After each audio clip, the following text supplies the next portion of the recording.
Hello YouTube, welcome back to the channel. Stack and Perpetrator here. In today's video, I'm going to kind of show you a few things, but I'm going to try to answer a question one of my viewers had. And the basic gist of the question they were asking is, what would I invest in? What coin type, or what do I invest in for the long term and everything? And before I actually get into that, I know I have it down in my description, but I am not a financial advisor. So what I'm about to say in this video should not be considered investment advice. You should do your own research, find the coins you like, do your own research, and whether it's silver, if it's bullion, when it comes to numismatics, do your research. There's all kinds of you can look for VAMs online. You don't have to spend anything. You just internet connections, all you need. You can go to VAM World 2.0, look up the VAMs, familiarize yourself with them. You can get the book if you want to spend the $45 to $55 for the book. Wealth of information. I would say out of anything, that information is crucial. Some people say that searching the VAMs is a waste of time and, yada, yada, yada. Hey, not everybody can do it. That's how some of this stuff gets missed. But I'm going to answer the question through basically how I approach my stacking strategy, how I approach when I buy numismatics, and things that I buy.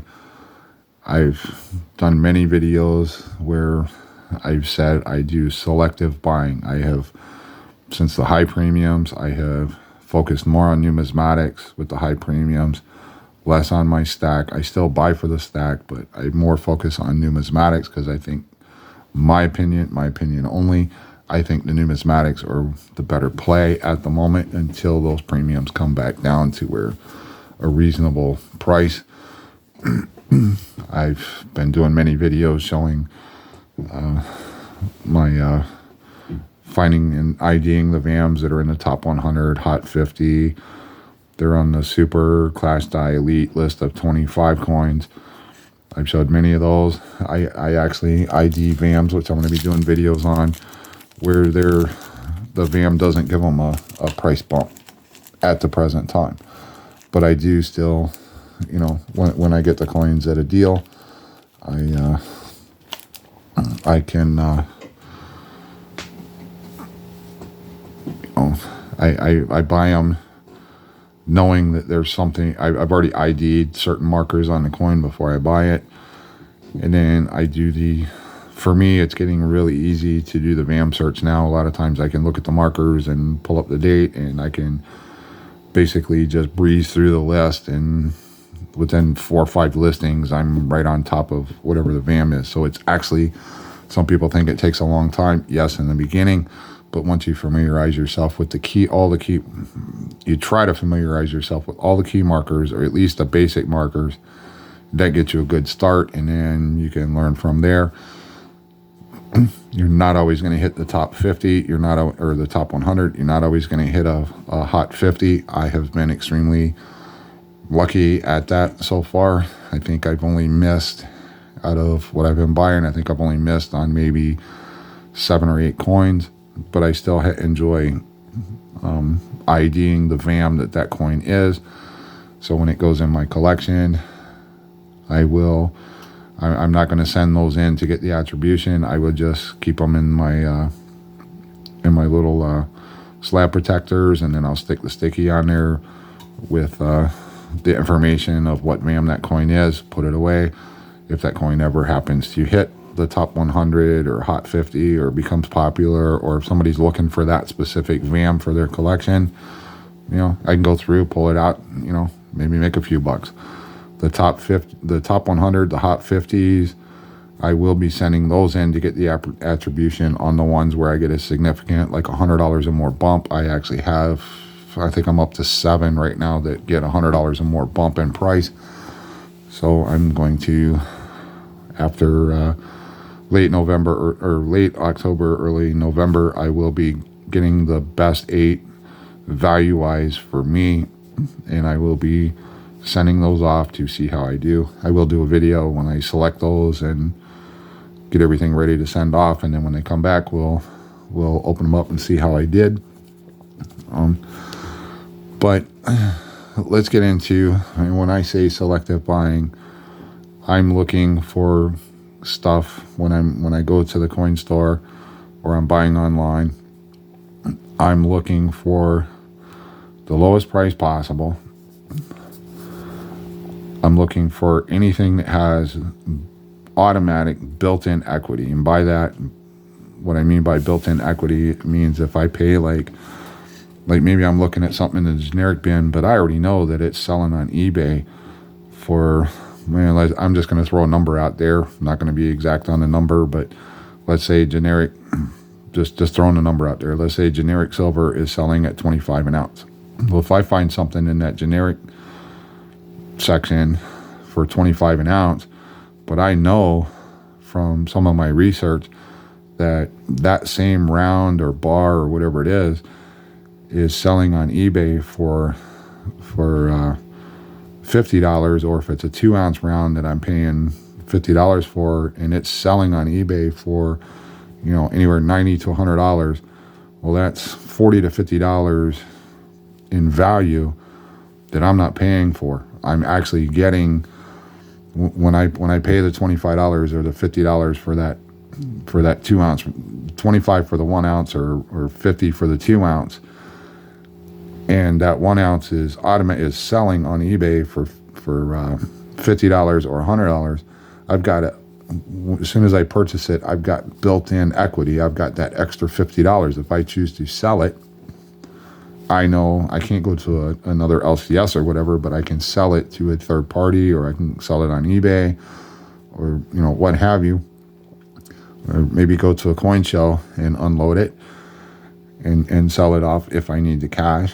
But that's what I'm looking for. I'm looking for the stuff that has the built-in equity. I'm also putting back better dates, semi-keys, and key dates if I find them. I don't care if they are better grades or if they are low grades. To me, the low grade is just having the low grade better date, semi-keys, and key dates is just as beneficial as having a high grade example. And I've showed these in a prior video. My better dates, I put back. These are clean, but these are, if they weren't clean, these would get a really good grade. I mean, you know, you're talking AU 58, AU to MS 61, 62, if they were not clean. I mean, these are some pretty nice coins. But these are semi-key dates. These are a little tougher to find. They're the 94 O's, 94S, same thing. I will pick them up when I find them on the cheap. These were in the basically call bin because they were cleaned, even though they are, you know, really nice looking coin. The reason I'm putting something like this back is because this will always be, even though it's going to sell for a lot less, it's going to be highly sought after your everyday collector who maybe can't afford a 94O in MS62 or MS60. Maybe they can't afford it, but they would definitely buy, they would overlook the cleaning part if they could get this for, you know, 50, 60 bucks. You know, it's for what I paid for these. If I resell these out, if I decide to, which I'm not, I'm putting these back. But I could easily get 60 bucks for these just because the strike's real nice. Somebody would be happy as all get out to have this quality of condition coin in their 94O slot in their Morgan album. Unfortunately, somebody cleaned and destroyed the value on these. So that's part of it. I talked to you about finding the VAMs. Another thing to look for is when you get deals, the older holders. These are the old green holders. One of these, what is this? Because I want to do a video sometime. This is Gen 2.2. It was used between December of 89 through January of 90. So there aren't a lot of these out there, but you do have collectors looking for these old green holders. Some people think that the coins are undergraded in these older holders. Here's another old green holder. This one is, I looked these up. This is a Gen 3.1. It was used from March of 93 through September 98. It has the addition of the, they added the logo to the back here, right here, the PGS copywriting prohibited. So that's how PCGS has a site where you can see the progression of their holders. This old green label here is slightly different than this one, because this one doesn't have, this is the earlier edition, because this does not have the copyright prohibited logo on there. So, but people do, they are searching for these coins in the older holders. So if I can get them on the cheap, I can do a VAM search, see if I hit anything good. These I located the VAMs, but nothing that gives them a price bump. I did get these fairly cheap, so I've got some, still got some equity in them. I will put those back. Something else I do, I've done a video on this. I got my Carson City here. I even asked y'all to vote, because I found 2 Carson Cities in a $38 junk bin. One was a 1890. This one is the 1892. You viewers wanted me to put the 1892 Carson City in the book. I left it up to you guys to decide. Even in this low grade condition, I got lucky getting it for in a call or run of the mill bin for 38. Same with the 1890. I just got extremely lucky. But the 1890 is still a $200 coin. This is a $225, possibly $250 coin. I'll happily put that back. Carson Cities are always a good move, always a good purchase if you can get them at a good price. Again, I know I got lucky at the price I got. I know this album I'm doing on my videos, figured I'd do it for fun. I need the 93 slot, which I'm going to upgrade my 93 Carson City in my main collection and move the one that's in there in here to fill that spot. But like the 1894, I don't know if this is the O or the S. This was in my main collection until I got a better one. I did a video showing the, I think I got a really nice upgrade. So I moved that over here, but the 94, this is a better date, a little harder to find. Same as that 94. I don't know if let's look and see if this is the S or the O. Let's take a minute and get a, we have to get the loop on it. Yeah, it's another 94O.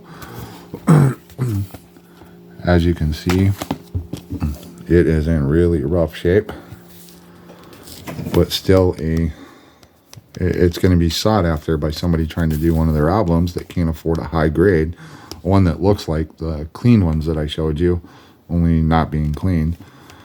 But, you know, I'll save this. Even if I decide to dismantle this album, I still put this back.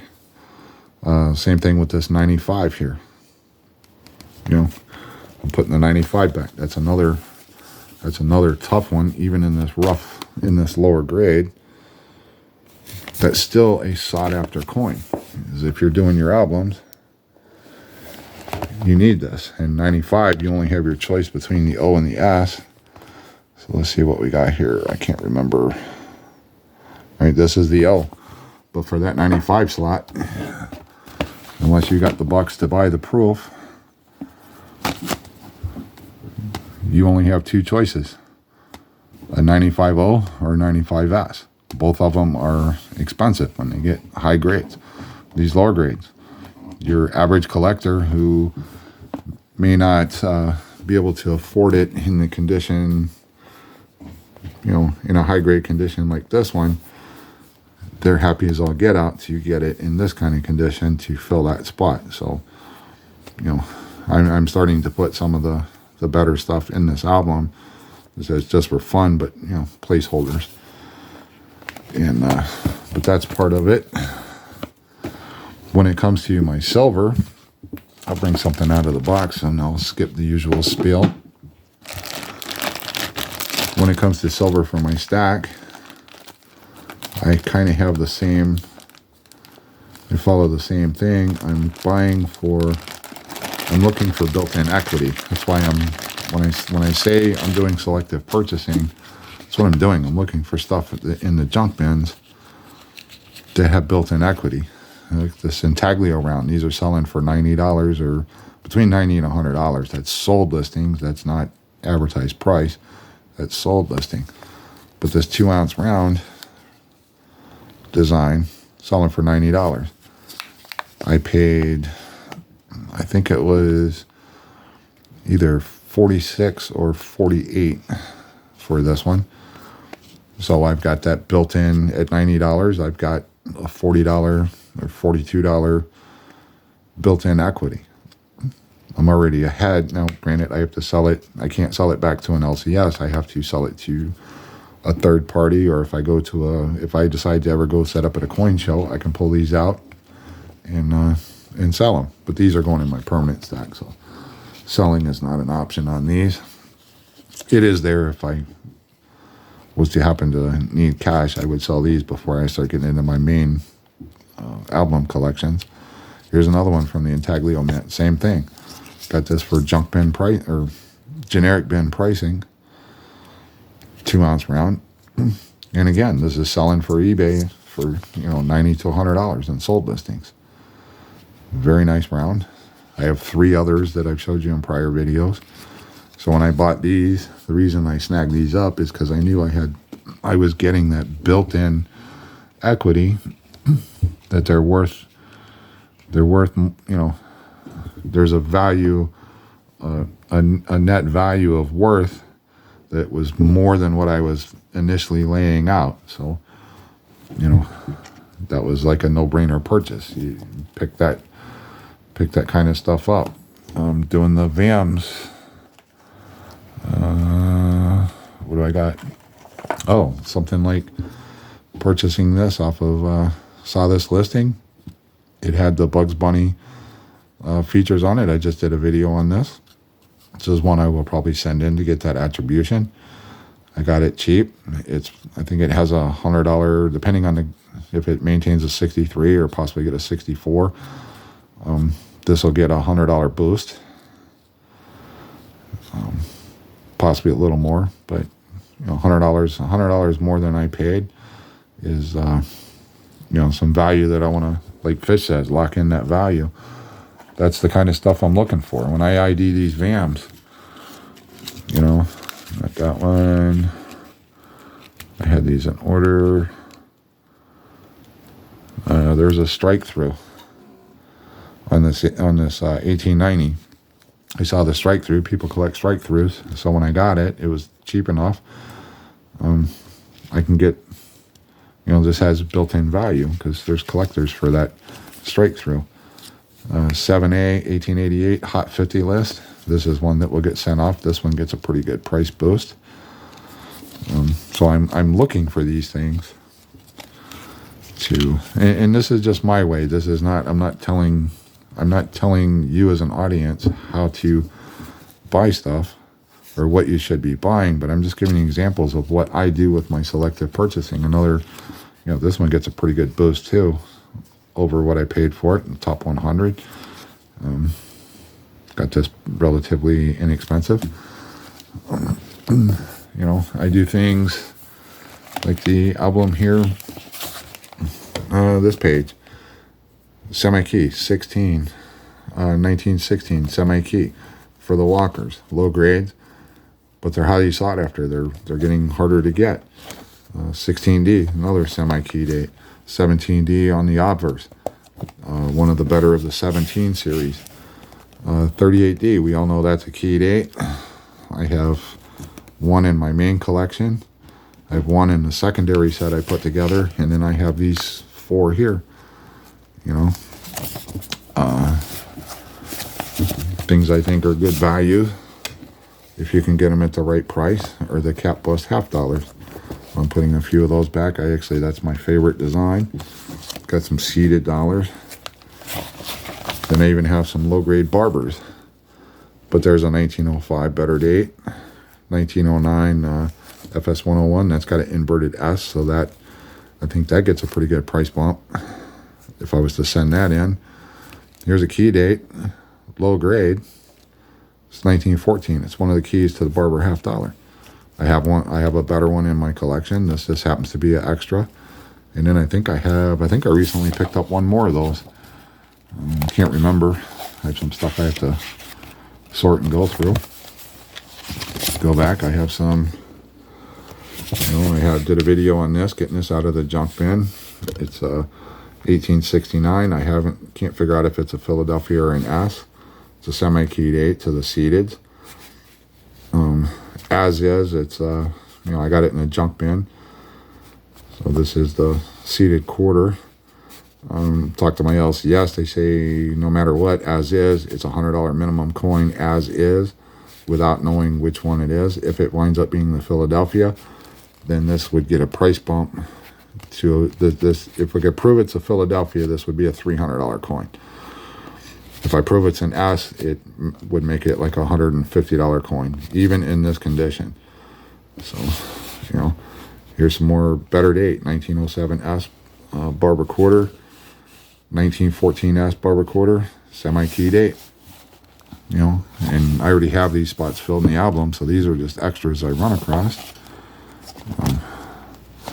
Anything with a CC on it, Carson City, any condition, they're always a good thing to have. This is a details grade, and then this is a low grade AG3, but still, the Carson City stuff is desirable. Just look, Fish is trying to do a whole page in an album with nothing but this Carson City stuff. He's not the only one buying these up, and he doesn't care about condition as long as the CC shows, and he gets a good deal on it. So,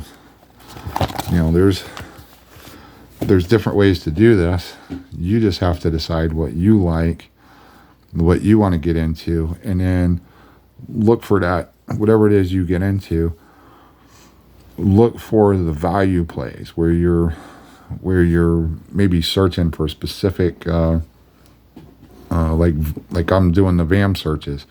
I'm looking at slabs that don't have the attribution on it, and I'm looking for the ones that are going to get, that are priced at just the grade without taking into consideration the attribution. I'm looking to find those that got overlooked, that are priced low, but if they get resubmitted and get the attribution added, there's another $50, there's another $100. I got a couple of them that get a $250 bump just by getting it reholdered with the attribution. So those kind of things. That, I think, is where the smart play is. If you really want to, if you're really looking to put your money, and that's what I'm doing. I'm not saying that that's what you should do. I'm not saying you should change your buying habits. That is what I am personally doing myself for my collection. I'm trying to make my collection, do upgrades on my collection, and then I'm putting certain things back that have that extra value added in up and above what I paid for the coin. So that's the way I'm doing it. Hopefully that answers that viewer's question. And I've rambled long enough, so I will see you in another video.